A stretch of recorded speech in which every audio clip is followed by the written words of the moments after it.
नमस्कार, स्वागत आहे तुमचं मोहक रेसिपीज या आपल्या मराठी यूट्यूब चॅनेलमध्ये। आज आपण नाश्त्यासाठी किंवा संध्याकाळच्या चहाबरोबर खाण्यासाठी कुरकुरीत नारळाचे पॅटीस करणार आहोत। हे पॅटीस खायला एकदम भन्नाट लागते व विशेष म्हणजे यासाठी अजिबातही जास्त तेल लागत नाही। कमी तेलामध्ये मस्त पॅटीस तयार होते।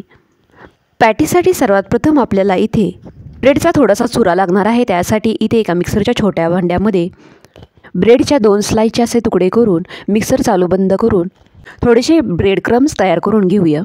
जवळपास 6 ब्रेडच्या स्लाइसेसपासून इथे मी ब्रेड क्रम्स तयार करून घेतलेले आहेत।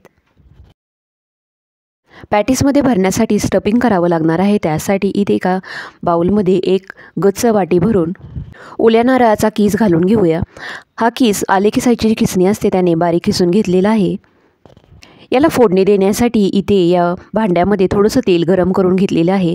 त्यामध्ये अर्धा चमचा जिरे, अर्धा चमचा मोहरी, आलं लसूण मिरचीची पेस्ट तयार करून घेतलेली आहे। ती पेस्ट थोडीशी परतल्यानंतर या मिश्रणामध्ये ओतून घेऊया।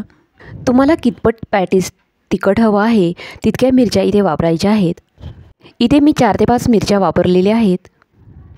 आता यामध्ये अर्धा चमचा साखर, चवीपुरतं मीठ घालून घेऊया।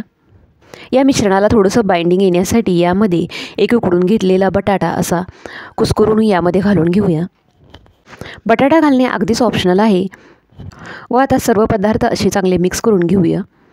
तुम्हाला हवे असेल तर तुम्ही इथे यामध्ये इतर मसाले जसे की धनेपूड, जिरेपूड, गरम मसाला, हळद, हिंग वापरू शकता। तर इथे पॅटीससाठी लागणारं सारण तयार करून घेतलेलं आहे। पॅटीसचे आवरण म्हणून इथे आपण ब्रेडचे स्लाइस वापरणार आहोत। त्यासाठी इथे काही ब्रेडच्या स्लाइसेस घेतलेल्या आहेत व त्याच्या अशा प्रकारे सुरीच्या सहाय्याने बाजूच्या ब्राऊन कलरच्या कडा काढून घ्यायच्या आहेत। त्या कडांचाही उपयोग तुम्ही ब्रेड क्रम्स करण्यासाठी करू शकता। काही स्लाइसेसच्या कडा काढून घेतल्यानंतर पॅटीस भरायला घेऊया। शेजारच्याच प्लेटमध्ये थोडंसं पाणी घेतलेलं आहे। आता या ब्रेडची एक स्लाइस उचलून अशी थोडीशी या पाण्यामध्ये फक्त बुडवून घ्यायची आहे व नंतर यामधील सर्व पाणी असं हातावरती घेऊन चांगलं दाबून काढून घ्यायचं आहे।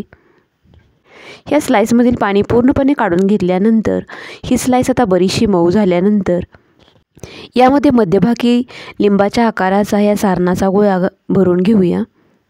अशा प्रकारे सारण भरून घेतल्यानंतर या पॅटीसचे तोंड असे चांगले बंद करून घ्यायचे आहे व याला असा गोलाकार आकार देऊन घ्यायचा आहे।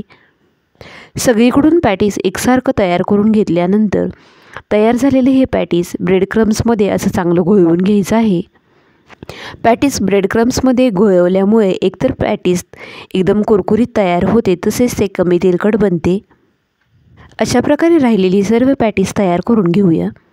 हे पॅटीस तयार करायला अजिबातही जास्त वेळ लागत नाही। कमी वेळामध्ये भरपूर पॅटीस तयार होतात। सर्व पॅटीस करून झाल्यानंतर पॅटीस तळायला घेऊया। त्यासाठी इथे कढईमध्ये हलकंसं तेल गरम करून घेतलेलं आहे। यामध्ये थोडेसे पॅटीस सोडून घेऊया। इथे हे पॅटीस मध्यम आचेवरती तळून घ्यायचे आहेत। एकदम मंद आचेवरती पॅटीस तळले तर पॅटीस तेलकट तयार होतील, तसेच एकदम मोठ्या आचेवरती पॅटीस तळले तर ते वरून करपतील व कुरकुरीत तयार होणार नाहीत। पॅटीस टाकल्या हलवायची लगेचच गडबड करायची नाही। 1 मिनिट गेल्यानंतरच पॅटीस हलवून घ्यायचं आहे। 2 ते 3 वेळा पॅटीस उलटपालट केल्यानंतर इथे पॅटीसला दोन्ही बाजूंनी गोल्डन ब्राऊन रंग आल्यानंतर हे पॅटीस तेलामधून काढून घेऊया। तर इथे तुम्हाला पाहता क्षणीच अंदाज आलेला असेल आपले पॅटीस किती कुरकुरीत तयार झालेले आहेत। तसेच हे पॅटीस खूप जास्त तेलकटही बनलेले नाहीत। या पॅटीसमध्ये जे आपण सारण वापरलेलं आहे ते सारणही खायला एकदम भन्नाट लागते। यातील एक पॅटीस कट करून पाहूया।